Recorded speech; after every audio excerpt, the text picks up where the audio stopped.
Welcome to Lessons in Mastery. This is Tony Robbins. For 20 years of my life, I've been obsessed with a question of what makes the difference in the quality of people's lives.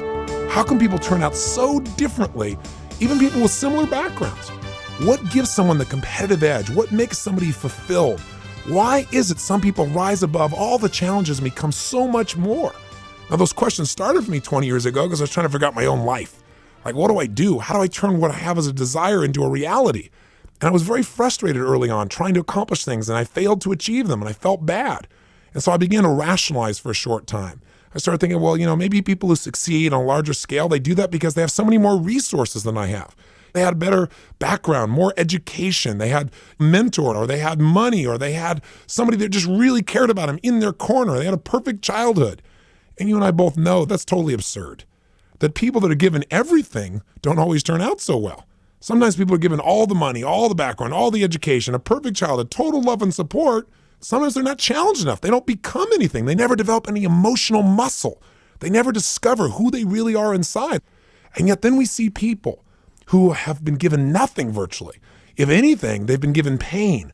And we watch these people become the kind of human beings you and I personally would think of when we think of what is an extraordinary human being. The kind of people that inspire us as people, the kind of people who everyone in the world knows their name. What would you think of the future of a baby girl born to a 13-year-old mother with no father and no visible support? Well, it certainly wouldn't be what we'd call a bright future. Most people wouldn't predict something great. What if I told you that little girl would be abused physically and sexually several times before she was even 13 years old? And then what if I told you at 13, this little girl became pregnant herself and gave birth to a stillborn child? What would you predict would be her future? What if by 14, she was so frustrated inside, she was being sent to juvenile hall for the kind of behavior she was indulging in? What would the future be? But most of you probably wouldn't predict a very bright future. You probably wouldn't think of this person as having a future that you well know. You wouldn't think of this person as Oprah Winfrey. That's exactly who she is. You see, it's not what happens. It's what you and I do with what happens that shapes our lives.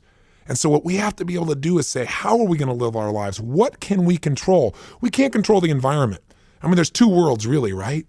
There's the outside world, all the things we're trying to control all the time, and we inside feel uncertain because we know we can't control all the events of our lives.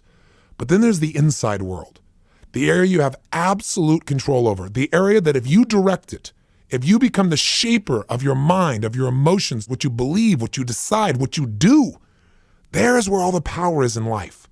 So in the tapes that follow, I want to share with you what I consider to be profound knowledge. And profound knowledge is not because it's so earth-shattering, it's because it's so simple.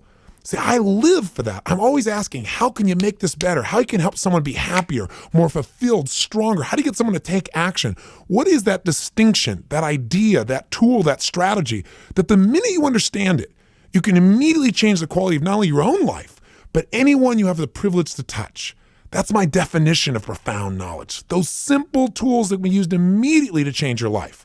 Because so many of us have ideas, but we don't convert them into reality. So for more than 2 decades, I've been in pursuit of that unique human animal, that person called an achiever. Those who've not only succeeded, but are fulfilled. Those who've not only contributed to themselves, but to their family and to society. So whether it be a parent or the President of the United States, whether it be a Michael Jordan or a Nelson Mandela or a Mother Teresa or the beloved Princess Di, who I had the privilege to work with before she passed on, all of these people have shared with me things that help to create an extraordinary quality of life. And that's what this is really all about. So I want to challenge you right now, and I want to invite you that as you begin this program, do it with an active state of mind. Do it as if as you hear something, anything that's valuable, commit to yourself that right now you're going to use it. Grab the telephone and make a commitment to someone, or pull out your time planner and write down what you're going to do, or immediately go take action on any decision you've made or any change you've made. That's how you build momentum. So I invite you right now. Join me on this never-ending journey towards a life of active mastery, a life where you not only succeed, but are fulfilled. Let the journey begin, and let's do it with passion.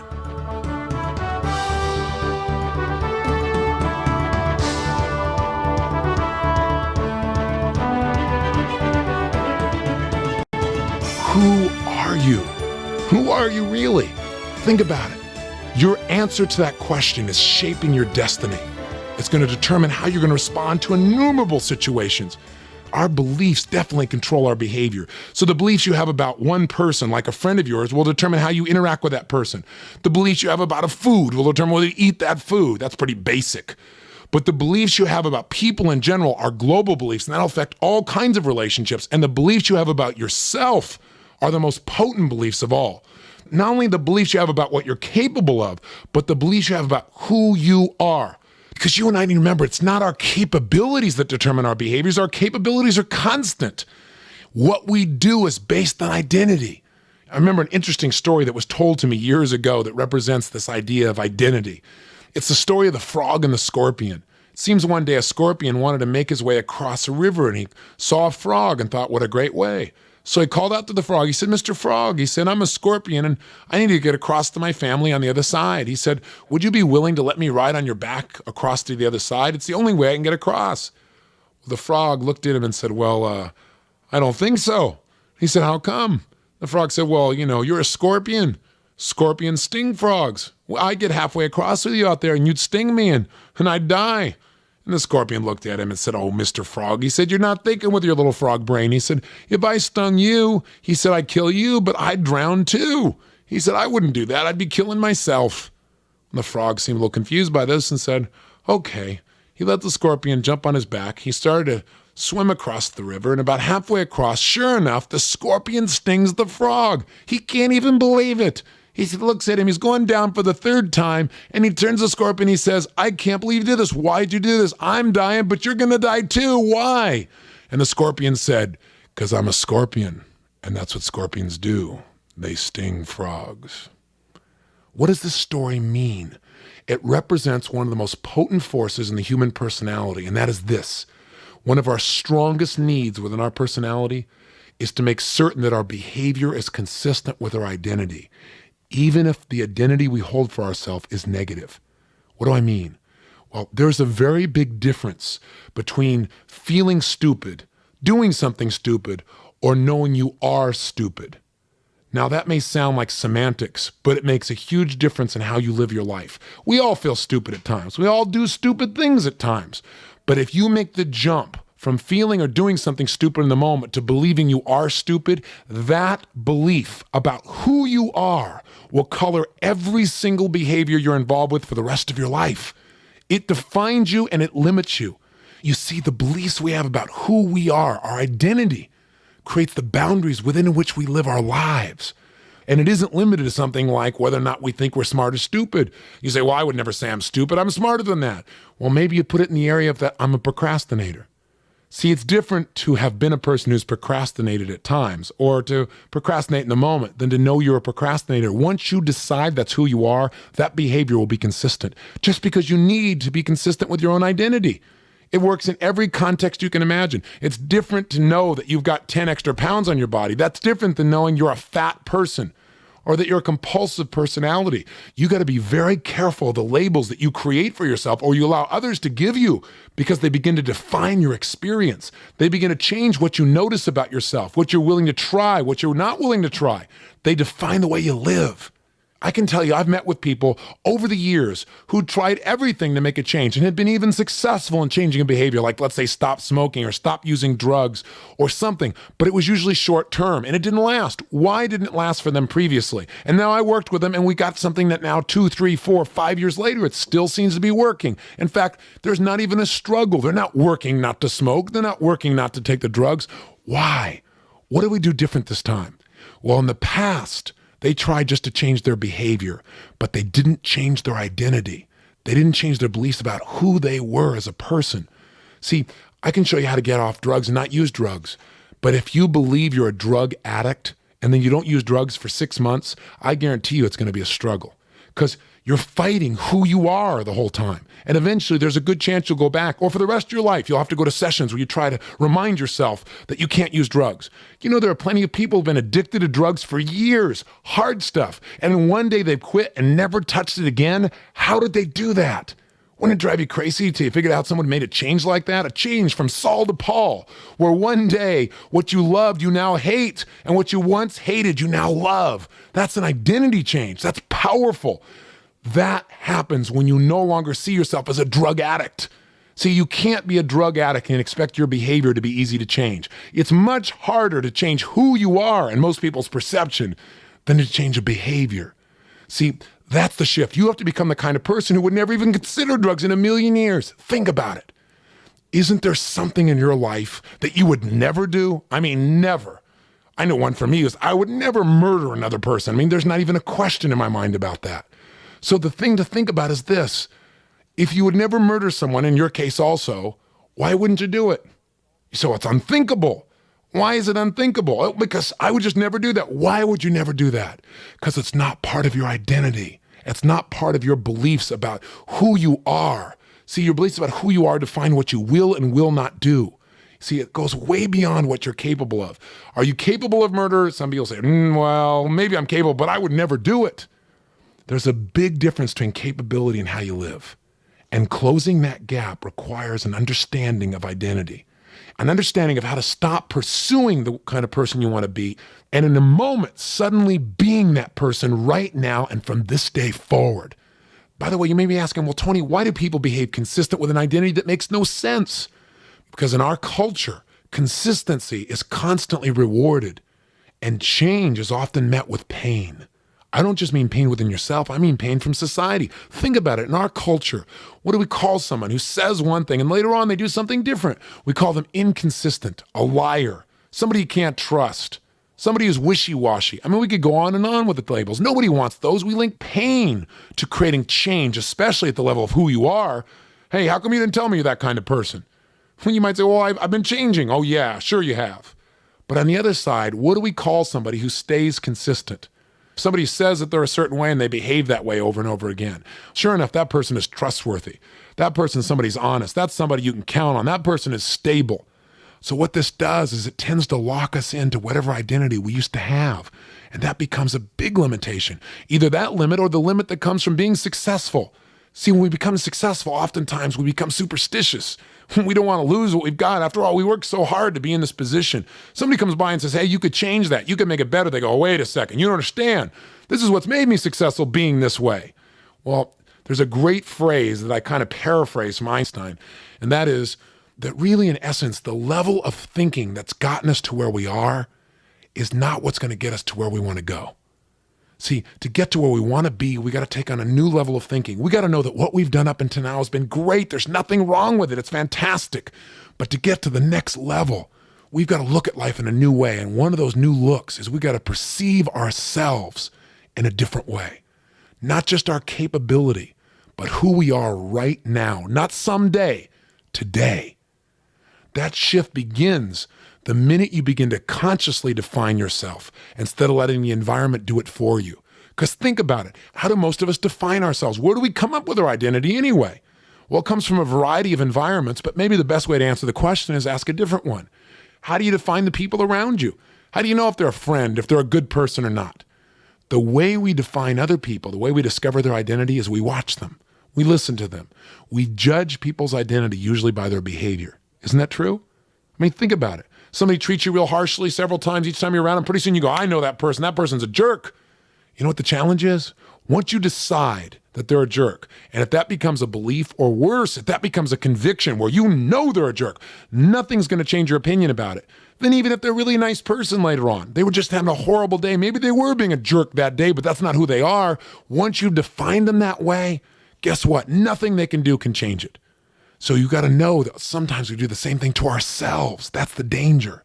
Sometimes we do something terrible and we say, gosh, I'm a terrible person. Or we do something stupid and we go, I'm a stupid person. Sometimes we get caught in a pattern of behavior that's undisciplined. But you know what? If we start saying, look, I'm an undisciplined person, now it becomes a self-fulfilling prophecy. If now all of a sudden you start defining yourself as an undisciplined person, if that becomes your belief as to who you are, not that you're capable of being undisciplined, everyone's capable of that, not that you've been that way at times, but that's who you are. Once you put that label upon yourself, now your future behavior and therefore the results of your life are going to be colored by it. So you got to be careful. I'll give you an example of how this has been used to manipulate people in a very negative way. During the Korean War, our American POWs collaborated with the enemy more times than any time in our history. Now, how come? Because the Chinese communists understood the power of identity. They understood that you can only get a person to do something by force so long. But if you can change their perceptions, if you can change their philosophy, if you can change the way they think, if you can change their belief about who they are, you can change their behavior permanently. And that was their goal. See, the American fighting man knew who he was. He had an identity. And he also knew if somebody tries to torture you, you know, all you give them is name, rank, and serial number. And that's worked for gosh only knows how many years. But the Chinese communists used what they called the leniency policy. They decided that what they wanted to do was try a different approach. They would bring the POW in and sit him down and say, listen, you don't have to be afraid of us. You know, we're only your enemy because your government's attacking us. We're just caring people. We're just defending ourselves. Listen, we don't want to hurt you. Here, have a cigarette. And they'd sit and talk with the gentleman. And this American POW would be very suspicious. But after 4 or 5 or 6 hours of talking and having a nice conversation, he'd begin to get a little tired and a little exhausted, a little worn down. But these people were so cordial. They'd say, look, your government doesn't care about you. Don't you understand the kind of unrest that's happening in your nation right now? They said, we care about our people. They said, let me ask you a question. What's really not perfect about America? Are you going to try and tell us it's perfect? And the American POW would usually respond, well, of course, America's not perfect. That's all they needed. Their whole goal was to break into the shell of identity and get you to make some very small commitments and then enlarge them. What do I mean? Well, they'd say, well, how is America not perfect? The person will say, well, you know, we have unemployment, I guess. You know, have some people out of work. They say, well, let me ask you a question. In communism, do we have people unemployed? POW say, well, I don't know. They said, no, we don't. Everyone is employed in a communist nation.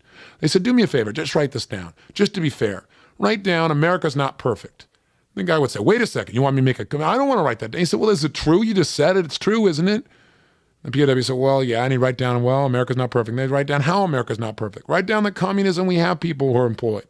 And sure enough, out of exhaustion and out of compliance, without being forced to, the American POW would have a document now in front of him that later on he would even sign that would basically describe why democracy was terrible and communism was great. Now, he's got to be able to explain to himself why he did this. Remember, we judge who we are by our own behaviors. So sure enough, he looks at his behavior and says, I wasn't forced, I wasn't coerced. How come I put this down? Well, because it's true. Then if that wasn't bad enough, he would go back to his cell and the other cellmates would look at him and say, what happened? You've been gone for 18 hours. You don't look like you're marked up. What's the deal? He said, well, they just asked me some questions. And sure enough, in a few minutes later, over the loudspeaker, the Chinese communists would read this essay signed by him. And they'd say, did you write that? And he would, well, say, yeah. And they'd say, well, how could you do that? Did they beat you? Did they torture you? What'd they do? And he said, well, nothing. Well, how could you do this? Well, the American POW would finally, at that moment, he'd have to be able to justify. So he'd say, well, because it's true.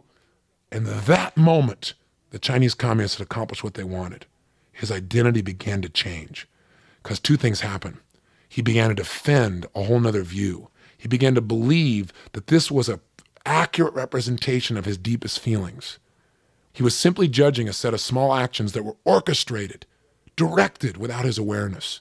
But worse, now others saw him as a collaborator, and they would begin to isolate him, sometimes even physically break out and fight or beat him. Now who's the enemy? His fellow POWs. And as a result, he would collaborate secretly with the enemy on a larger scale again than any time in our history. This is the power of identity. We will behave consistent with our identity, even if our identity is negative. So we must be very careful about what we buy into. I mean, the classic example is with our children. The Pygmalion effect, I'm sure you've heard of it. What it is research study that's been done over the years where they take teachers and they tell them that a particular student is absolutely outstanding, that they're a gifted child, for example, and that they'll need to be challenged a lot, though, because otherwise they'll just slough off. You know what invariably happens? The child becomes the leader of the class. Or if it's a group of children that they bring to the teacher, those students begin to excel higher than almost anyone else in the class, all because of expectation. What do you think that would do to you to have somebody tell you you're gifted? If you didn't get that gift earlier, why don't you give that gift to yourself right now? We're all gifted. All that is a darn label. So many children do poorly on something because they have a different strategy or because they don't understand something yet or it hasn't been communicated in their style. And then we assume they're learning disabled. They live with that label. And you know what? That label doesn't just affect them in their ability to learn. It affects their self-image. It affects the way they look at their lives. And all of us have wounds in this area. I just cleaned mine up because I got sick of it, because I realized it's all garbage. I get to determine who I am. The day I decided that was the day my life changed. And that's the day I want this to be for you. You know this already. You know it consciously, but you got to remember the power of a belief. You've got to tap into those beliefs that affect you most. And those are the beliefs you have about who you are today, not who you're going to be, who you are right now. So let me ask you that question again. Who are you? I mean, who are you really? There's so many ways you could define yourself, but how do you? Because the definition you have of yourself is creating the boundaries, again, that you're living your life within. See, what do you have a conviction about when you describe yourself? Who do you feel certain you are? Not what other people have said about you, not what people expect from you. In your gut, who are you? See, are you a leader or are you a follower? Are you a person who makes a difference or are you a victim? Are you someone who's constantly trying to figure out how to grow? Or are you somebody who is constantly looking for an excuse? Are you merely a collection of habit patterns? Or are you something deeper, something richer? Are you merely your past? Or are you who you're defining now? I would suggest to you that right now is a moment you could begin to ask this question and really begin to give the answer. Instead of saying, this is an esoteric tape, what the heck is he talking about here? Who am I? What is this stuff? I want some tools, Mr. Robbins. Maybe you could really stop for a second and really consider the answer. Who are you?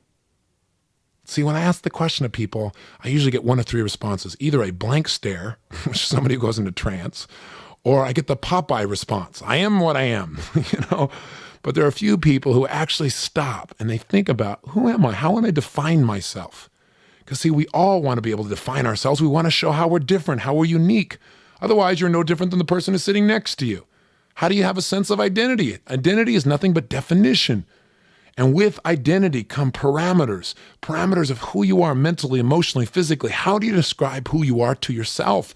And what I'm really asking you to do is to ask a question, just like Gorbachev did. I'm asking you to have some glasnost with yourself. Be open with yourself to ask the question anew. Who are you really? The way you're defining yourself is controlling how you're responding to this tape. It'll control your relationships. It'll control your occupation. It controls the way you think, the way you feel, and what you do. Now, how can you define yourself? Let me help you out with this so it doesn't just go off into the distance here. And if you're driving, while you're asking this question, notice what's going on around you as well. Don't go into a deep trance on me here. So how can you define yourself? There's so many ways. Or again, that's what identity is. To give you a clear definition, it's how you define yourself to yourself. How do you know you're different than your brother or your sister or your neighbor? What makes you different? What makes you the person that you can discern as being unique?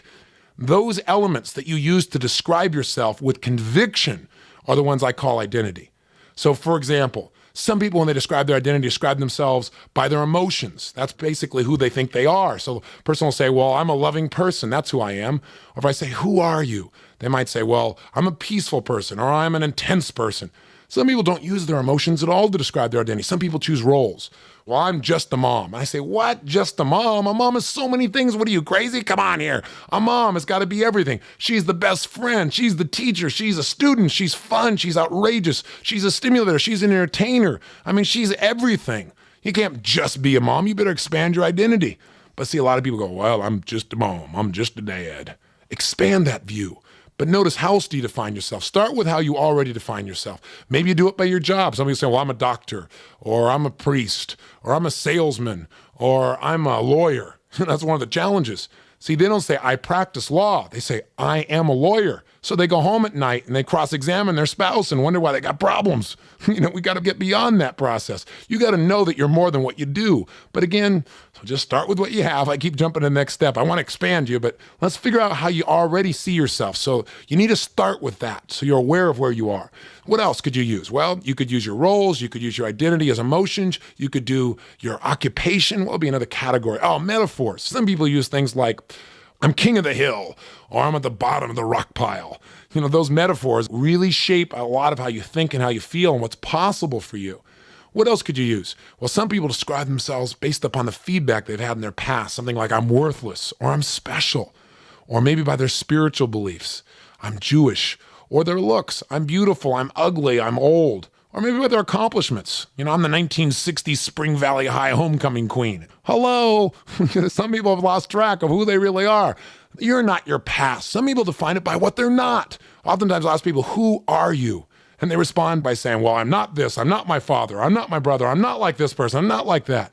You know what? Part of how you define who you are that's different than other people's, what you're not. But don't make your whole identity based on what you're not, or otherwise you're pretty limited in what you are.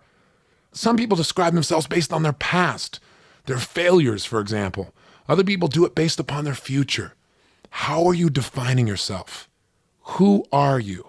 What's the essence of your life? I keep asking you this question because I want you to keep asking it of yourself. Keep refining the answer. And in a moment, I want you to pull over if you're in your car, or I want you to stop what you're doing, and I want you to stop this tape, and I want you to write who you are. Describe yourself to yourself so that once and for all, you can get an idea of what's going on unconsciously. Because here's the thing I don't think I've made clear. The biggest challenge with identity is most of us are not conscious about what our beliefs are about who we are. See, that's their power to control us. They're unconscious.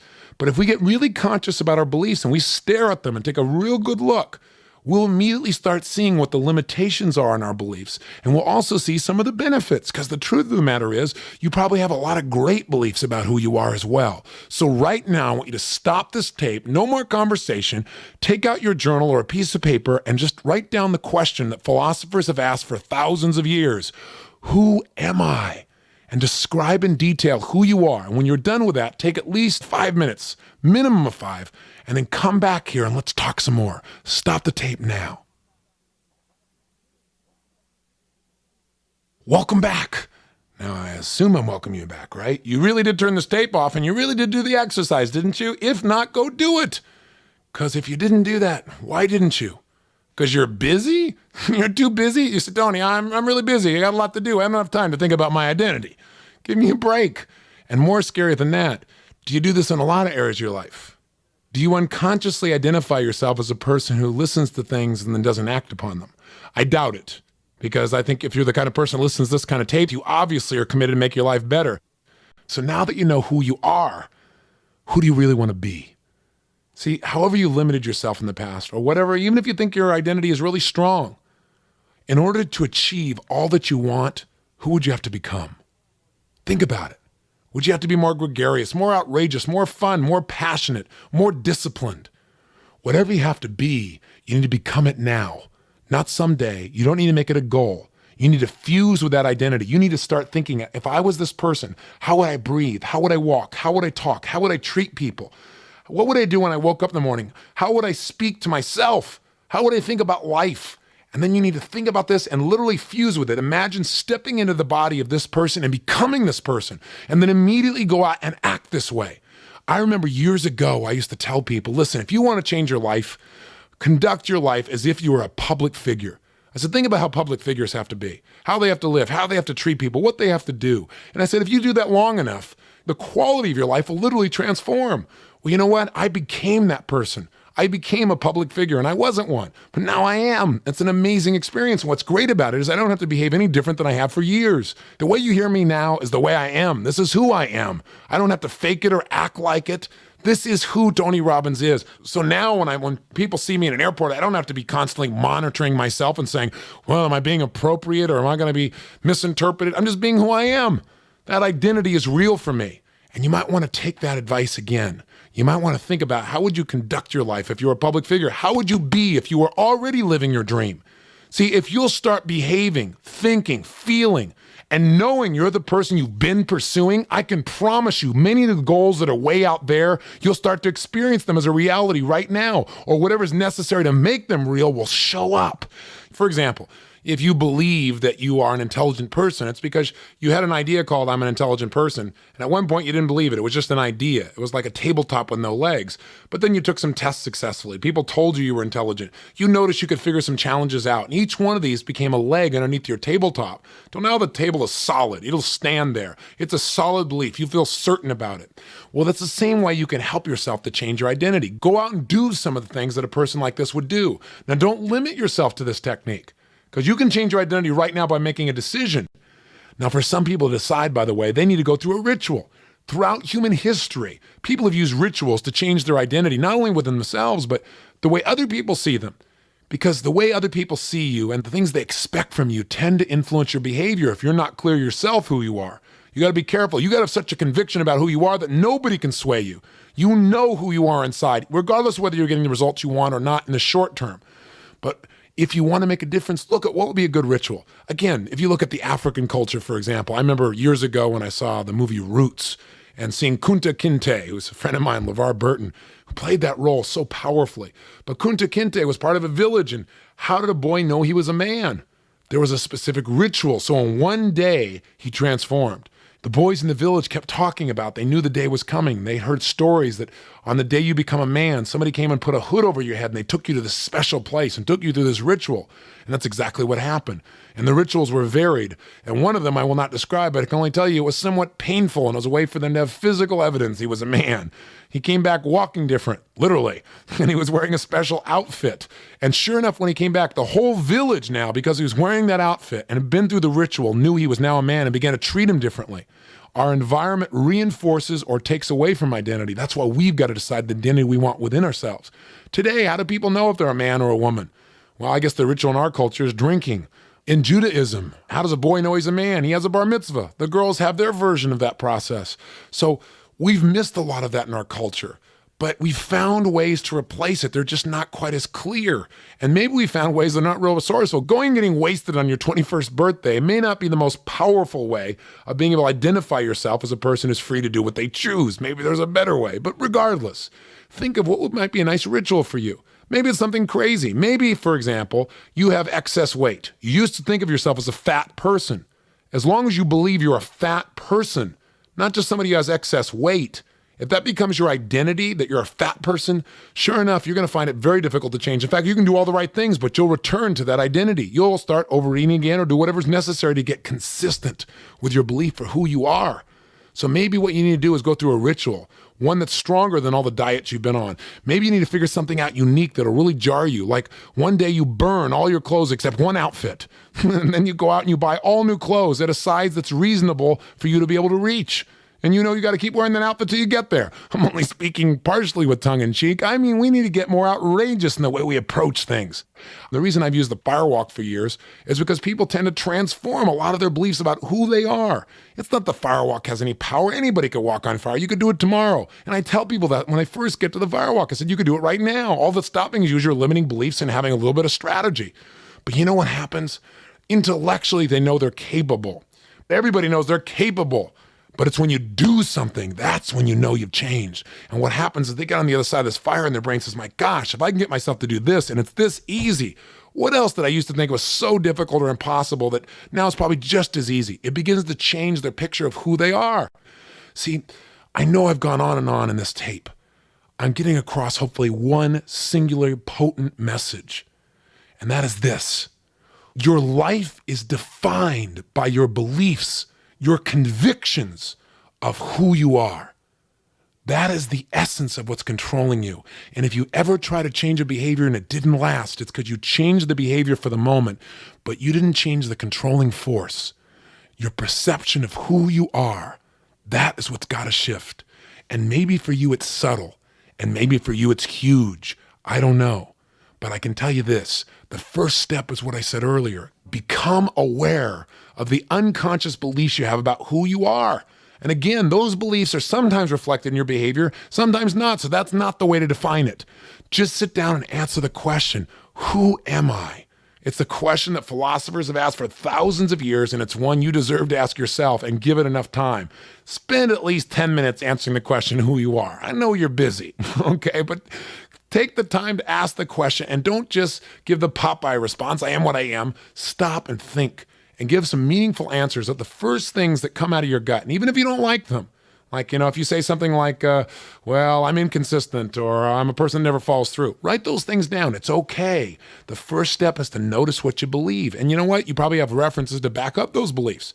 Remember, you can find references to back up the idea that anybody is a good person or anybody's a bad person. If you look for something, you'll find a reference to back it up. If you want to back up the idea that people are basically rotten and they'll rip you off, Anybody has references to back it up if they want to. If you want to back up the idea that people are good people and they care, everyone's got references to back that up if they look deeply enough. So the fact that you believe something in the past does not mean it was true. Just find out first what you've been believing about yourself. Write it down. Then step 2, immediately begin to question those limiting beliefs. Say, is that who I am or is that how I used to act? That's a very important question. Just because I've acted that way a bunch of times in the past, am I my past or am I who I decide to be now? Could I change my entire life right now, regardless of how I've been in the past? And because I behave that way, is that because that's who I am at the deepest level? Is that who I am at the core? Is that the essence of who I am? I doubt it. Who we are is spirit. We're more than our physical bodies. We're more than beliefs. We're more than values. Somewhere inside of you, there's a part of you that's everlasting. There's a part of you that's never ending. You need to check in with that. When you start feeling overwhelmed or you start feeling like, I can never accomplish this or I'm just not cut out for this, remember, you're cut out for whatever you decide to be cut out for. You have the capacity. You are bigger than any challenge you could ever meet in your life. Connect with a greater source. Remember the miracle that your life represents. See, if you just remember what's going on inside of you right now, just for you to be listening to me, all the processes with a heart that beats constantly, pumping blood through 60,000 miles of blood vessels, that's what's inside of you. If you put them end to end, they'd wrap around the earth twice at the equator. Very thin, I might add, but it would still do it. The point of the matter is, this is the power that's inside of you. Who are you? You're a miracle. The fact that you're alive is a miracle. The fact that you're living in these times is a miracle. If you start realizing that you're a miracle, that you're a gift, if that becomes part of your definition of yourself without a big ego about it, then all of a sudden life has a different quality. The types of actions you take are different. The way you treat people is different.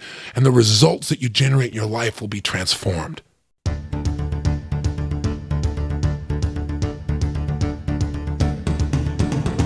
What is more important to you than the way you feel? What? Is there anything? You know, in my business seminars for years, I've asked people, I said, tell me anything you want in this world. And people always give me all kinds of different responses. And they'll say, well, if I had some food, I would feel better. Or if, I made more money, I would feel like I had more power or more control or more freedom or more security. Or if I was in a better relationship, I'd feel more love. But in reality, they don't really want the relationship then. They don't want the money. They don't even want the food. They just want to feel better. They want to change the way they feel. They want to change the emotional content of their life in that moment. And I think it's real important for us that we take a new look at emotions, that we see that some of the emotions that we consider sometimes to be negative, the emotions that we think are most painful, may in fact be our best friends. They may be giving us signals that we need to make changes.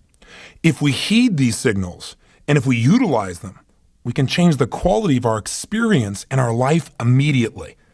So just remember, emotions are the ultimate power. They start wars. They cause us to get married. They cause us to get divorced, to create children. They can even make us ill or they can make us healthy. In essence, the history of your life, the history of this world is the history of emotion. Emotions are the core that call us to action and change our entire lives. So where do they come from? What's their real purpose?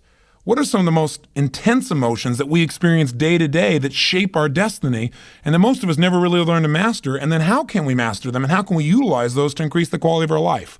Those are, in essence, the questions I want us to answer together today. How do you deal with your emotions right now?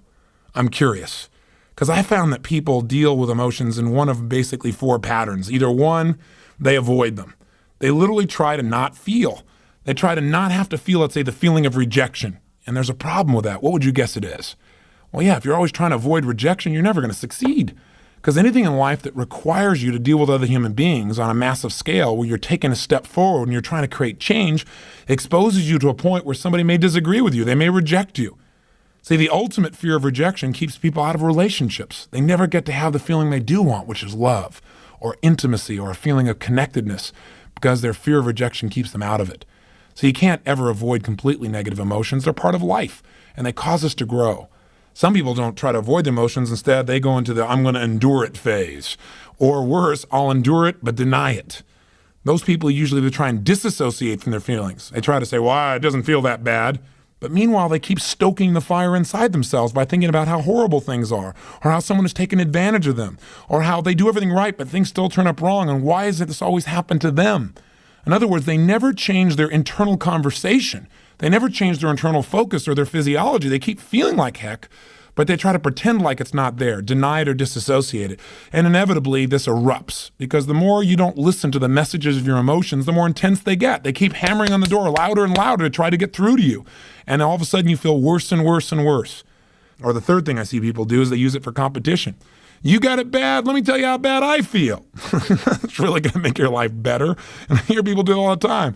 Yeah, my work's so horrible, let me tell you how terrible things are. You think that's bad, I'll show you terrible. And sure enough, people get in a match to see how bad they can make each other feel about their own lives. You want to stay out of that place. Hopefully you go with a fourth way of dealing emotions, and that is to learn from them and utilize them. Now, where do they come from? Do they just attack us like a virus where all of a sudden we feel something? Or as we all know, they come from other people, right? For example, if you feel loving, it's because of what somebody else did. They came over and told you they loved you, or they hugged you, or they touched you a certain way, or they kissed you, and that's what made you feel love. Is that really true? The reality is you feel loved because you choose at that moment to create those feelings within yourself. You allow yourself to have those sensations. You have some rules, some criteria that say when XYZ happens, then I get to feel loved. And then at that moment, when all those criteria are met, somebody hugs you, kisses you, says they love you, etc., you then in your own body create these sensations that you call love. You release those sensations. You put yourself in that physiology at that moment.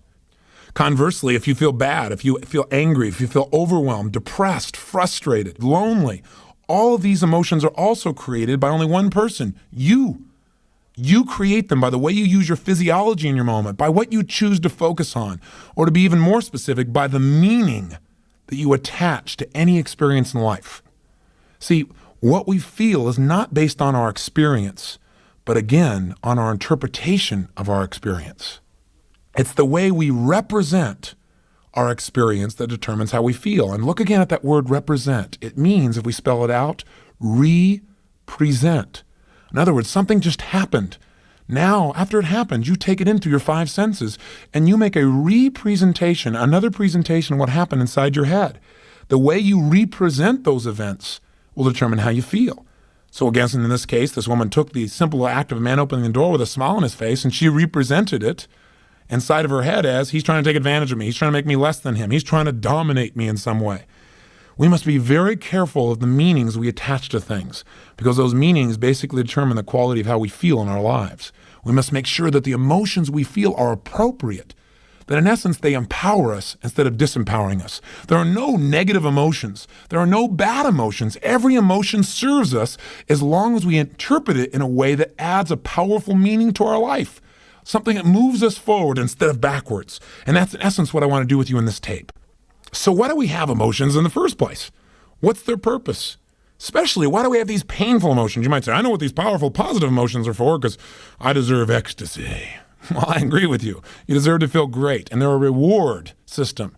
And some people look pain as if it were the punishment system. And sometimes it is. When we don't follow our own rules, when we don't live by our own values, by our own life standards, then we certainly give ourselves pain as a way to keep ourselves on track because we want to avoid pain. But I think negative emotions serve a very powerful positive purpose. Negative emotions are a signal that a change is needed. Let's think about this for a moment. When you feel an emotion like fear, an emotion that most people try to avoid at all costs because it's just too painful, or any variant of that emotion like worry or concern or terror, when you feel those emotions are giving you a signal. Rather than just try to avoid the feelings, you should listen for and notice the signal and utilize it. The signal of fear is you must prepare. Boy, that's a valuable signal. It's in your body for a reason. It's saying to you that something may be coming in the near future that you better be prepared for, either prepared to cope with or prepared to deal with. That's valuable information. We don't want to deny that emotion. We don't want to avoid it and pretend it's not there. That's how people get in trouble emotionally, physically, financially, in their relationships.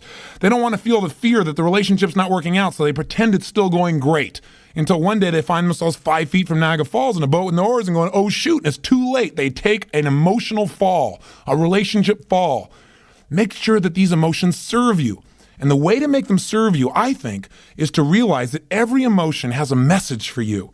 And what you want to do is not make it wrong, not avoid it, not freak out about it, not make yourself wrong for feeling it, but to do 6 things. Number 1, identify what the emotion is. 2, acknowledge and appreciate the message it's offering you. 3, get incredibly curious about what it's offering you. In other words, how could you use this to make your life better? Is this really what you want? And do you need to change the way you're looking at the world? Do you need to change the way you're acting? Do you need to change the way you're communicating? And then 4, get yourself to feel reassured by seeing that, hey, you've worked this out in the past. You've made it through this emotion before. 5, get yourself certain that you can handle anything like it in the future by rehearsing using this emotion as a tool of empowerment. And 6, take action and change your whole life. Those 6 tools that I just whipped through real fast are in essence what we're going to learn to utilize, not just in changing how we feel, but using how we feel, even those negative feelings, to make our life better. So what I'd like to do in this session, at least, just for the sake of our conversation and for our ability to deal with our emotions, is to take and create a model for each other. A model that I've created where basically I fit all emotions into 10 categories. Now, the challenge with this is we all have different labels for what a feeling means. So yours may not agree with the ones I'm putting down, but just for our ability to have a conversation and for our ability to deal with our emotions, we're going to say there are 10 types of emotions, just for the sake of conversation. Is that okay with you? I hear yes, I just hallucinate. That's another kind of emotion, I guess. But here are the 10 emotions, and I'd like you to jot them down. So if you don't have a paper and pencil, stop now and grab one. I'll wait for one moment. Moment's up. Welcome back. Here are the 10 categories of emotions. Here's the first one, uncomfortable emotions. It's a pretty big category. You're right. But I'm basically describing here emotions that don't have a tremendous amount of intensity, but they do bug you, they bother you. Feelings of boredom, for example, or being impatient, or uneasy, or distressed, or maybe mildly embarrassed would probably fit under uncomfortable for most people. The second category of emotions would be the emotions of fear. Those could be things like concern, apprehension, worry, anxiety, feeling scared, or even terrified. These are all different types of emotions that we're going to relate, for sake of our conversation, to fear.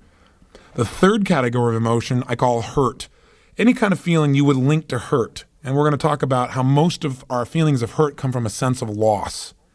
Fourth category, anger. And anger, again, has a large variety. Everything from mildly irritated to angry to livid to resentful to furious to enraged. Anything in that category we're going to talk about as an anger emotion. Fifthly, emotions of frustration. These are any emotions you would link to being held back or hindered in your pursuit of something. Sixth, emotions of disappointment. Anything that makes you really sad or defeated as a result of something you expected that didn't work out well.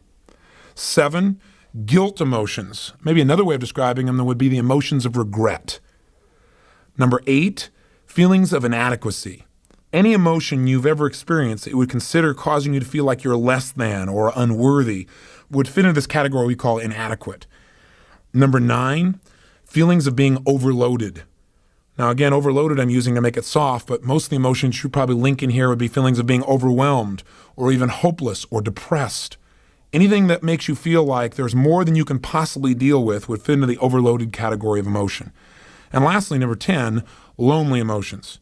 Anything that makes you feel alone, like you're lonely, like you're apart from or separate from, would fit into this category. So again, the 10 are 1, uncomfortable feelings, 2, any feelings of fear, 3, any feelings of hurt, 4, any feelings of anger, 5, any feelings of frustration, 6, any feelings you would link to disappointment, 7, the category of guilt and regret, 8, feelings of inadequacy, 9, feelings of overload, overwhelm, hopelessness, or depression, and 10, any feelings you link to loneliness.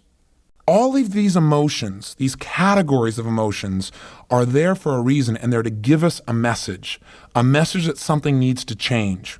Now, one of two things has got to be changed when we're feeling any of these emotions. And before I tell you this, let's make sure you're enrolled here. How would you feel in your life if you knew, no matter what emotion you felt, you could go, okay, am I feeling uncomfortable, or is that a feeling of fear, or is that a hurt feeling, or an anger type of feeling, or a frustrated type of feeling, or a disappointed, or a guilty, or inadequate, or overloaded, or lonely feeling? How would you feel if you knew that in a moment or two, you could instantly get out of that feeling, no matter how intense it had been? Would that be useful? Then stick with me, okay? Because I know this may seem a little bit cumbersome at first, so listen to me carefully. At any moment you feel any emotion, the first step you're going to always want to take to master your emotions, first step always will be to identify the signal. And what I mean by identify the signal is figure out, if you're having a feeling, which one of these categories does it go into. So let's take a look at how this might work. Let's say something happens between you and a loved one, and as a result, you feel rejected. You look at your list of 10 here and you say, rejected's not on here, Tony. Well, step number 1 is identify which category it most fits. Well, when you feel rejected, you really could feel a lot of things about that rejection. You might feel uncomfortable, you might feel actually hurt, or you might feel angry about it, or as a result of rejection, you might feel lonely. What I'm trying to do is get down to the core emotion that really is controlling you, rather than just this giant word called rejection, which really isn't the essence of what you're feeling. As you go down and you look through your list, and by the way, I know you're not good at this list yet because it's brand new, but you'll memorize it simply by listening to this tape over and over again. By the end of this conversation, hopefully you'll know the 10, and I'll keep saying them again for repetition's sake. What we're going to call them from now on is action signals, because that's exactly what they do. They are signals for you to take action, to reevaluate the way you're perceiving something or the way you're proceeding, the way you're communicating your feelings to other people, or the way you're behaving around other people or situations. In other words, they're going to tell us we got to make a change in order to get what we really want. And that's what these action signals are all about. They're not negative, they're not bad, they're there to serve us. But for now, let's come back to the example. We said step number 1 then always is identify the signal. That simply means where does it fit in here? So in this example, we've said that rejection really was just uncomfortable for you. Maybe what happened is you turned to kiss your husband or wife and they were busy reading or writing or something and they didn't really reciprocate. You felt, kind of uncomfortable about that. You didn't feel lonely. You didn't feel hurt. You didn't feel angry. You just felt a little uncomfortable. The signal of being uncomfortable is calling to your attention a message. And the message of uncomfortable feelings is, 1, realize you need to change your state. That right now, no matter what happens in the state you're in, you're not going to appreciate it. You're not going to be resourceful in understanding what things really mean. Say, for example, you're feeling in a state of being uncomfortable about that. You're going to start hallucinating. Well, gosh, my husband or wife, they weren't really loving to me. Does that mean that they're not interested in me anymore? Does that mean that, that our relationship's not as strong? We tend to hallucinate when we get in an unresourceful state. So when you feel uncomfortable, first message from that signal is, hey, change your state. Second, clarify what you want. Immediately, you got to clarify what you want. That's what this signal is trying to tell you. It says, don't just be uncomfortable. What do you want? If you want your husband or wife to be closer to you, get clear that's what you want. And step 3, immediately take action in that direction. And the way to take action in that direction is communicate your desire or do something that expresses it. Make sure you do something until you achieve what you want and you're no longer uncomfortable. It's literally that simple. Don't just sit around and go, gosh, I feel bored. I feel foolish. I feel insecure. I feel kind of rejected. I feel uncomfortable. Say, great. I need to change my state. The fact that I'm uncomfortable is a signal. It's giving me a message to immediately change my state. 2, clarify what I want. And 3, take action in that direction. If you do that, you've conquered this emotion immediately. Let's say you felt rejected to the point where you called it hurt. You really felt hurt inside. Well, what's the message of hurt? When you feel the sensations you call hurt feelings, that signal is giving you a different message. And the message there is that there's an expectation you have that's not been met, and you have a sense of loss. That's why it's more intense than just being uncomfortable. You feel like you've actually lost something. Now, the challenge with this, as with all these emotions, is that when you identify the message, you must immediately clarify what has to be changed. Whenever you have what you used to call a negative emotion, you're now going to call an action signal. You know that action signal is signaling you need to change one of 2 things. Either your perception or your procedure. Now let me clarify what I mean by that. Your perception might be, for example, that, gosh, you feel hurt. You feel like your husband doesn't love you so much anymore, or your wife doesn't love you so much anymore because, gosh, when you first met, boy, all you had to do was, look at them and they dropped their newspaper and came over and hugged you, and now they don't. You have a sense of loss and that hurts you inside. And that hurt is a lot more painful than the feelings of just being uncomfortable. The point, though, is this. Is this an appropriate emotion for you to feel based on this situation and this time with this person? And that's really the question we want to ask ourselves whenever we have an emotion. We know that when we have that signal, we need to first identify it, and then secondly, immediately appreciate this signal is offering us a message, and the message is we need to change. Again, our perception or our procedures. So our perception might be, person doesn't love me. Do we need to change our perception? Do we have some rules that are inappropriate in this situation? And the answer here probably is yes. Wouldn't you agree? This person is just wrapped up in what they're doing because they're just immersed. It doesn't mean they love you any less. What this emotion is telling you is you need to change your perception because otherwise you're going to feel pain for no reason. You might also look at the same situation as a symbol that you need to change your procedure. Procedure means the way you're proceeding with this information. In other words, what this may be is a signal to you that you really aren't communicating your real needs to your husband or to your wife. Maybe what you need to do is change your procedure, and instead of feeling hurt or instead of feeling uncomfortable, turn to your husband or wife and say, honey, I know you're wrapped up in your work. I know you're totally immersed. I know you're trying to do stuff that supports the whole family here. But you know what? I just need, 3 minutes with just you and I, because I really need right now to just feel loved by you. I need to hold you. I need to feel connected to you.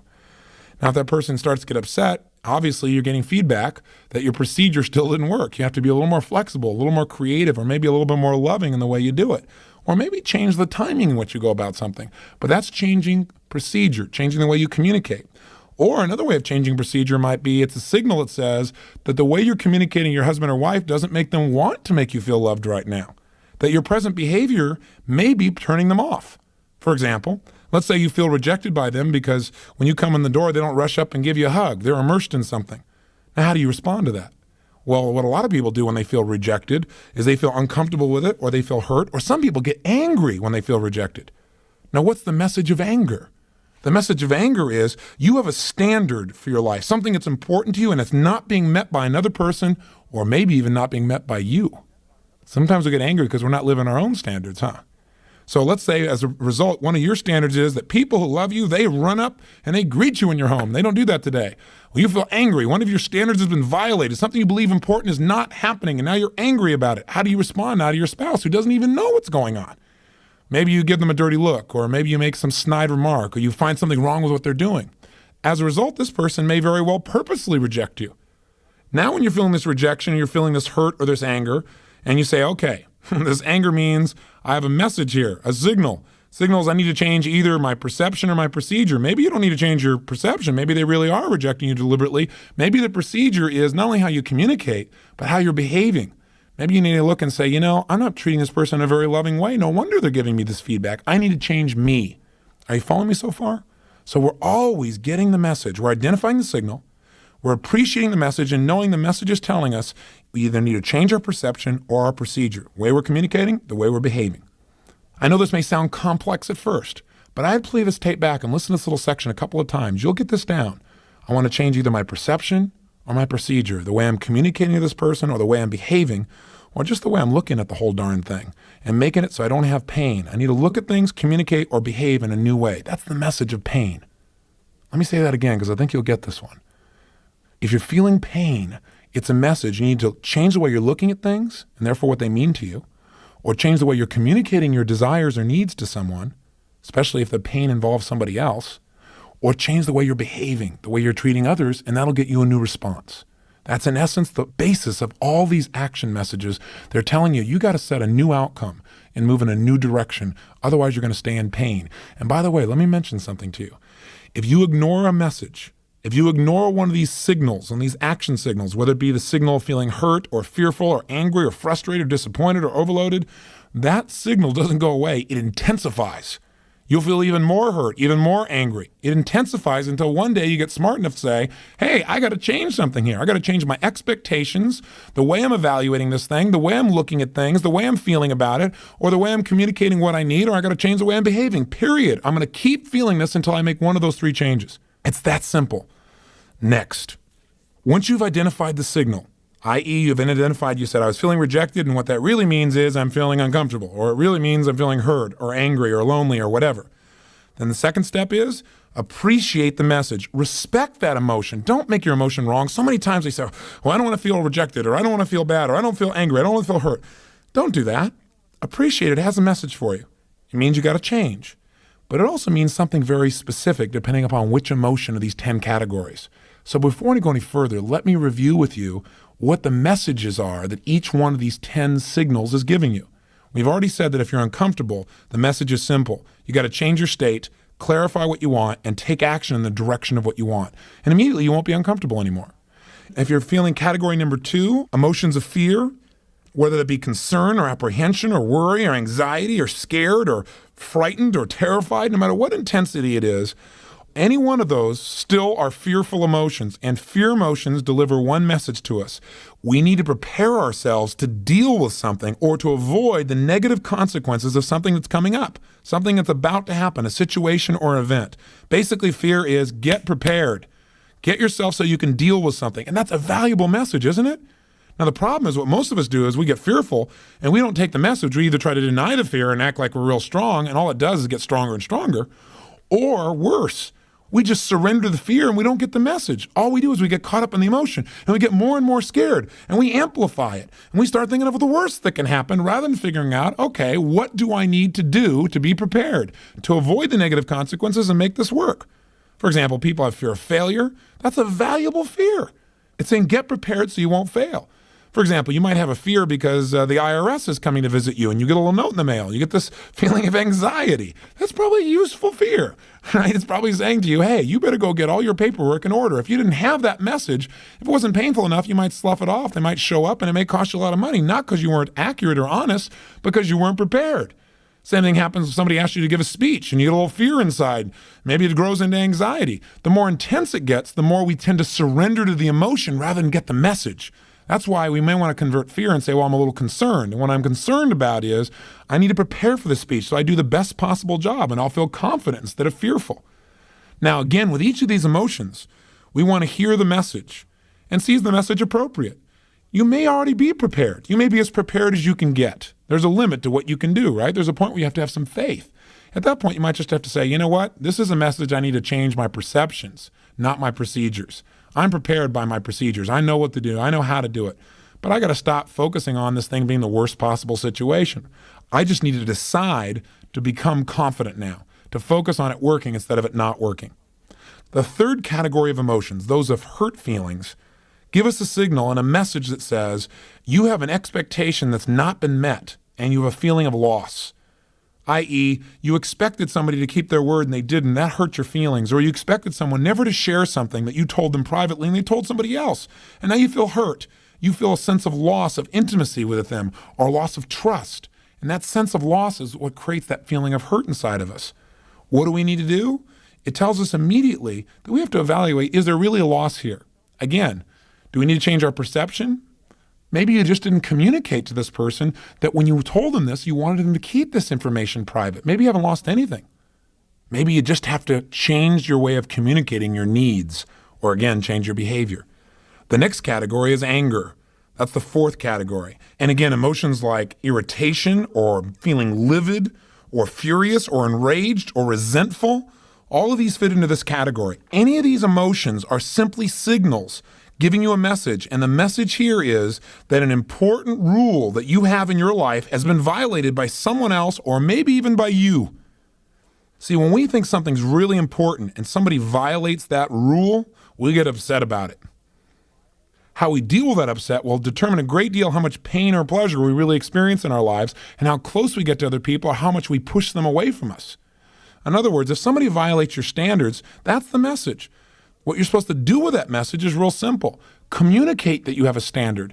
Communicate that you know it's only your rule. It isn't necessarily their rule, but you need their help. So if we use the earlier example where you shared something in confidence with someone, but you didn't tell them it was in confidence, you expected them to know that, and you didn't just feel hurt, you felt angry about it, then the bottom line is instead of beating that person up, you need to go to that person and communicate in a different way. Right? Change the way you're communicating, change your procedure and say, I know you didn't understand this to be private, but this is really important to me and you need to deal with it as quickly as possible. Anger is usually an outgrowth of hurt. In other words, when you're hurt, you have a feeling of loss. Something you expected didn't work out. When you're angry, it's because it's something you think is really important that wasn't handled, or you've got a lot of hurts that have built up and you've not expressed them, you've not communicated them. So anger is usually a signal that something you believe is really important has been violated by someone or yourself, or that you've had a lot of hurts that you've not expressed that have built up until their anger. How do you deal with it? Change your perception. Maybe this person wasn't trying to hurt you at all. Change your procedure. Communicate better what your real needs are, or change your behavior. Tell people up front, hey, this is private. Promise me you won't share this with anybody because it's real important to me.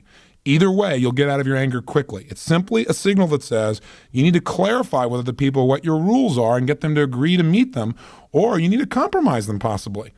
Some things you get angry about, you're going to get angry about for the rest of your life. And you better identify those things and realize that those are just your standards. They're not everybody's standards. And if you go around being upset because everyone doesn't live by your rules, you're going to be upset your whole life. So again, maybe you need to change your perceptions, change your rules so that life is a lot simpler and a lot less painful for you.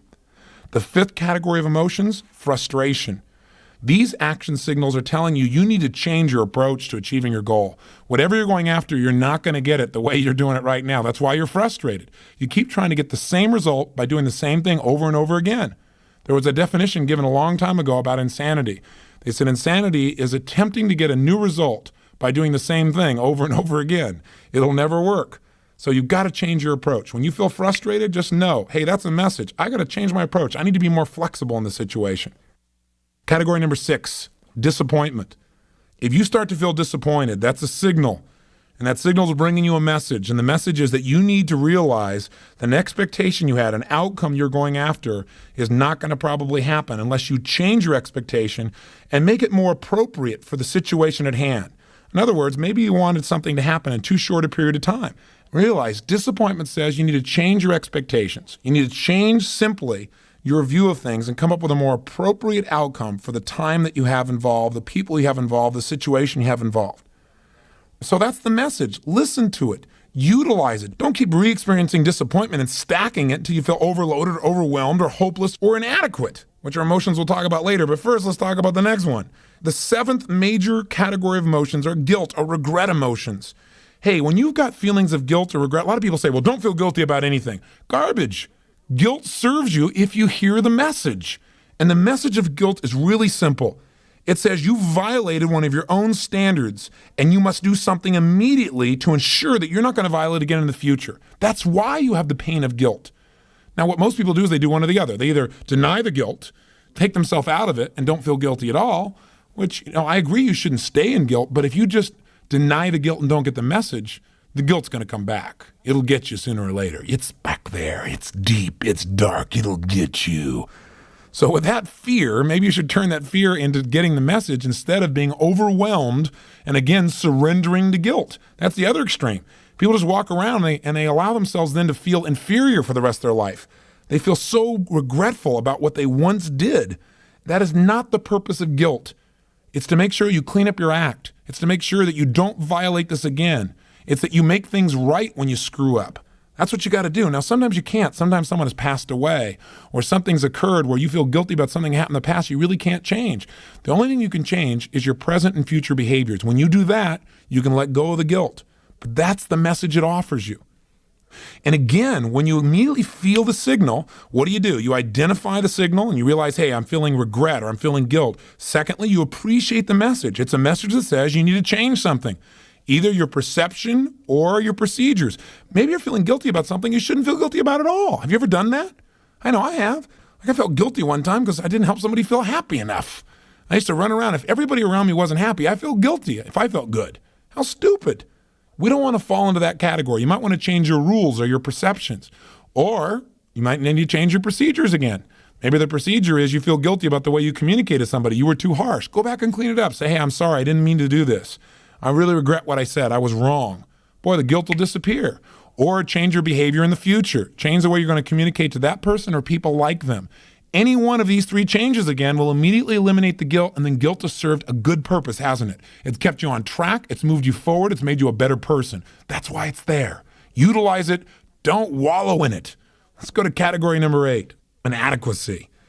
Boy, if you feel inadequate, those are any of those emotions, again, that make you feel like you're less than. Feelings of being unworthy, for example, would be inadequate feelings. Whenever you feel this emotion or emotion like it, get excited. Appreciate it's offering you a message, and the message it's offering you is simple. It's saying you need to do something to get better in this category right away. It doesn't mean you have to be perfect at it. Inadequacy just says you got to do something. Don't sit on your duff anymore. You're feeling inadequate because you haven't done anything to be really good in this area. Now, the first thing you got to do is, as you go through this process, is ask yourself, is this really an appropriate emotion?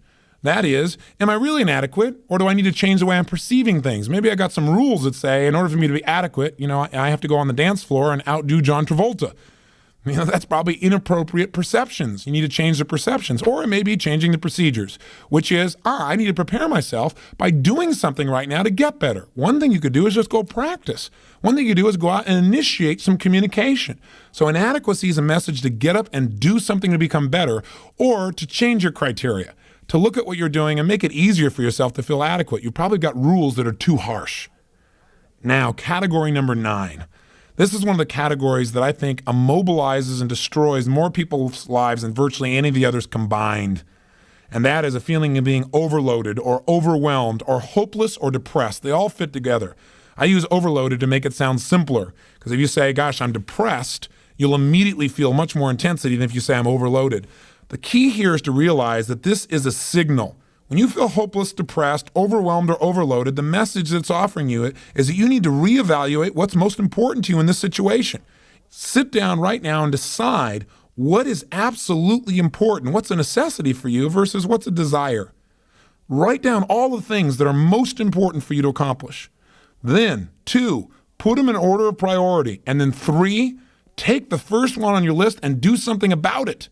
It's the same thing with depression, the same thing for being hopeless. Sit down and saying, okay, instead of saying it's hopeless, I need to change my state. Number 1, that's always the message of all these emotions.